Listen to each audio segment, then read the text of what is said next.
Hello বন্ধুরা, আজকে আবার চলে এলাম একটা ব্লগ নিয়ে।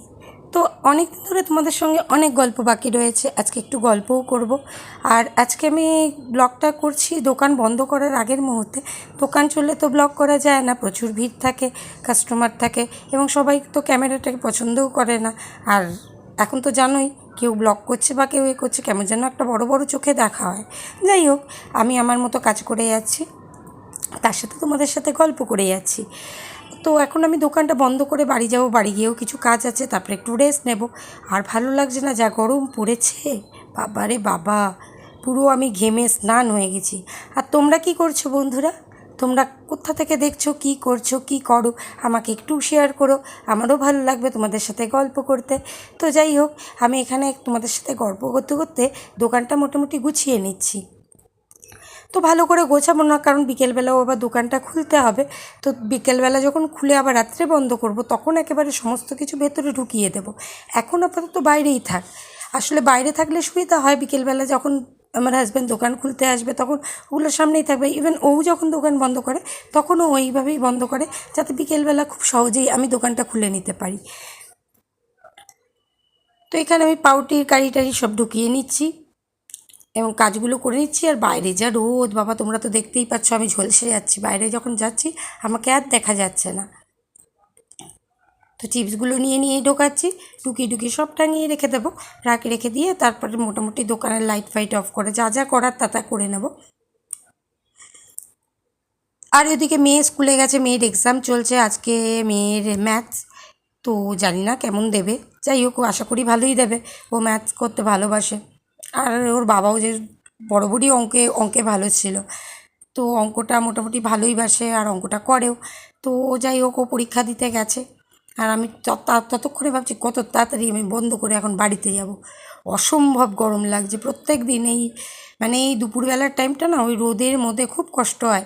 আসলে আমার হাজব্যান্ড না একদম ভোরবেলা থেকে একদম থাকে, আর ও পুরো যখন দোকান থেকে ঘরে ওঠে মোটামুটি ও পুরো স্নান হয়ে থাকে। আর আজকে আবার ওর হাতটাও কেটে গেছে। তো ওর এমনিও সকাল থেকে এত এত চাপ যায় না, ও পেরে ওঠে না সারাদিনটা। তো তাই জন্য আমি আবার ওই যখন মেয়ে স্কুলে যায় 12টা নাগাদ, তখন ও স্কুল দিতে যায়, তখনই আমি নেমে পড়ি। নেমে একেবারে ওকে আমি বলি যে তাও তুমি একটুখানি রেস্ট নিয়ে নাও। তো কারণ আবার ওর বিকেলবেলায় ওই খাটনি আছে না, আর একা এত বড় দোকানটা সামলায় না, খুব কষ্ট হয় ওর।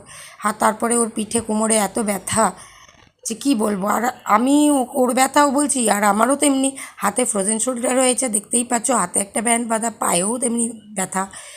তো যাই হোক, জীবনটা তো চালাতে হবে, থেমে বসে থাকলে তো হবে না, চলতেই হবে আমাদের। তো যথারীতি নিত্য কাজের মধ্যে দিয়েই যাই। কোনো দিন তোমাদের সঙ্গে আমি আমার রেগুলার কোনো কাজের কোনো ভিডিও আমি কখনো শেয়ার করিনি। তো আজকে আমি ভাবলাম যে না, তোমাদের সঙ্গে একটু শেয়ার করি। তবুও বেশি কিছু শেয়ার করতে পারলাম না, আমি ওই একটুখানিই তোমাদের সঙ্গে শেয়ার করছি, যে এইটুকুনি আমি দোকান বন্ধ করলাম এইটুকুনি। প্রথম থেকে তো অসম্ভব ব্যাপার, প্রথম থেকে একদমই ভিডিও করতে পারি না।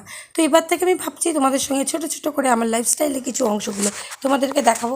তোমাদের ভালো লাগলে বলো, খারাপ লাগলেও বলো, কী কী চেঞ্জ করতে হবে সেটাও বলো।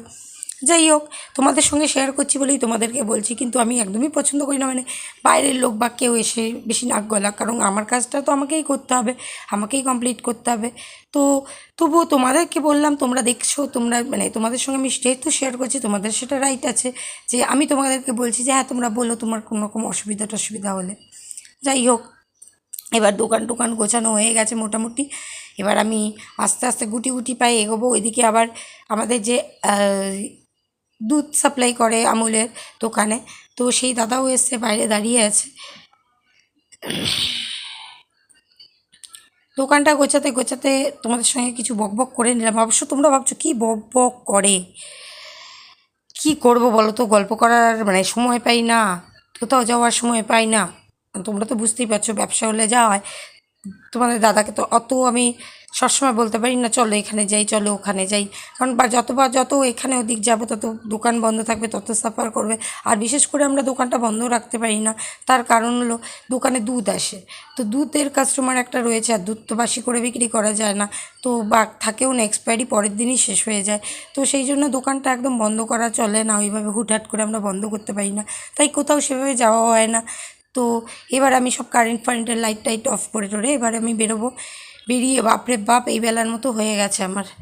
এরপরে আবার বিকেলবেলা হবে, চলো তখন দেখা যাবে। এখন তো আমি বাড়ি গিয়ে হাঁপ ছাড়ি, তো বাড়ি গিয়েও হাঁপ ছাড়তে পারবো না, একটু টুকটাক দু একটা কাজ রয়ে গেছে। আর সকালে রান্নার মাসি এসে রান্না করে দিয়ে গেছে, অসুবিধা নেই। ঘর মোছার মাসিও ঘর মুছে দিয়েছে, কিন্তু তবুও বলে না নিজের হাতে না করলে হয় না।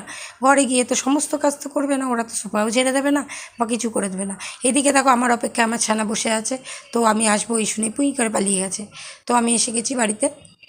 তো এবার আমি এসেই দেখো নাকি মাথাটা খারাপ লাগে, বাড়িতে ঢুকতে না ঢুকতেই দেখবো সোফার উপর এটা ওটা সেটা, তো সেগুলো তো আমাকে সরিয়ে নিতে হবে। দেখো টুপি, যেমন টুপি মানে বাবাও টুপি পরে, মেয়েও টুপি পরে, মানে ওরা যে টুপি পরে কাউকে যাতে টুপি পরাতে না, মানে কেউ যাতে ওদের টুপি না পরাতে পারে, তাই জন্য ওরা মাথায় সবসময় টুপি পরে থাকে। না আমি বলি এই কথাটা ওদেরকে, কী করে যে সারাক্ষণ টুপি পরে পরে পরে থাকতে পারে। আগে তো আমার বর তো সারাক্ষণ মাথায় টুপি পরে থাকতো। ইভেন আমি যখন মানে প্রথম রিলেশনে আসি, তখন মানে আমি ওকে মানে চিহ্নিত করেছি ওই যে টুপি পরা ছেলেটা, এটাই বলে। যাই হোক চলো, আমার কাজকর্ম মোটামুটি হয়ে গেছে, এবার আমি স্নান করতে যাব। স্নান টান করে তারপরে আমার অনেক কাজ রয়েছে। চলো আজকের মতো এইটুকুনি, এখানেই আমি ব্লগটা শেষ করছি। Tata bye bye. দেখো আমি চলে যাচ্ছি, চলো টাটা বাই বাই, সিউ। আবার কখনো দেখা হবে অন্য কোনো ব্লগ নিয়ে।